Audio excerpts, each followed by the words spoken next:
What's up mga masapes? Tara samahan nyo mag-food trip. Let's go! Dumayo pa nga tayo ng kabilang barangay para tikman yung sikat na kare-kare ng San Pedro, Laguna. Madalas ko nga itong napapanood sa FYP ko kaya talagang sinadya ko talaga itong puntahan. Pagkadating ko pa nga lang ay may mga tao kagad na nakapila. Ito nga pala yung sikat na scramble halo-halo dito sa San Pedro, Laguna. Located yung bago nilang store dito sa Barangay Calendola. Pagkalagpas nyo ng Arco, makikita nyo kagad. Ito nga pala yung bago niyang ipapatikim sa atin. At ito nga pala yung overload scramble halo-halo nila. Ang store hours pala nila is 11 AM at hanggang maubos yung stocks nila. Unti-unti na nga rin nakikilala to dahil marami na rin food vloggers ang tumikim dito. Umorder na nga pala ako dito ng classic overload halo-halo nila na worth 85 pesos. Wala pa rin pinagbago, napakarami pa rin yung sahog na nilalagay dito. Ayan nga pala si Ate Carla at yung secret recipe niyang gatas. At ito naman yung ubi niyang sobrang dami. At pangpasarap na leche flan. Bubudburan pa yan ng pinipig. And wait, there's more. Dadagdagan pa yan ng napakaraming cheese. At ito nga yung final touch, lalagyan ng chocolate syrup. O diba, sulit na sulit. Bukod sa halo-halo nga, dinayo ko talaga tong kare-kare nila. Ito nga pala yung kare-kare ni Ate Carla na worth 110 pesos.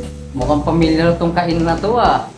Ito ata yung trending na scramble halo-halo dito sa San Pedro, Laguna. Namumukhaan ko to si Ma'am oh. Hello Ma'am, kamusta ka? Po. Mukhang may bago kang business ngayon Ma'am ah. Kare-kare at Oy. crispy sisig. Wow. Magkano yung kare-kare mo Ma'am? Ang kare-kare ay 110, ay sabaw, ali alamang. Uy. Ay, may ano kayo? Crispy sisig, Ah, okay. meron din, 120 per order.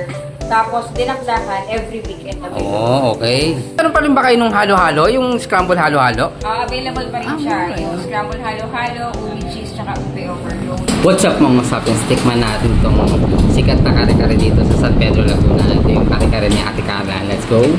Ayan, kapag napapanood ko to sa mga content creator, natatakam ako kaya talagang dinayo natin to. Oh. Yung sabaw pa lang. Oh.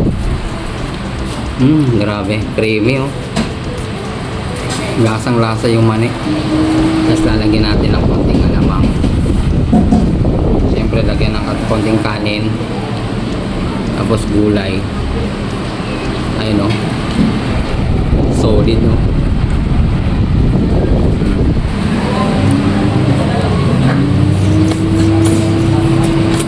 Tikman ulit natin tong pangmalakasang scramble halo-halo dito. Ayan. Wala pa rin mga pinagbago tong scramble halo-halo nila. Napakarami pa rin na sahog, masarap at malinamnam. Kaya kung gusto mong tikman yung special kare-kare nila at halo-halo, i-PM mo sila or mag-text ka lang sa number na ibibigay ko. At ayun lang, maraming salamat sa panonood.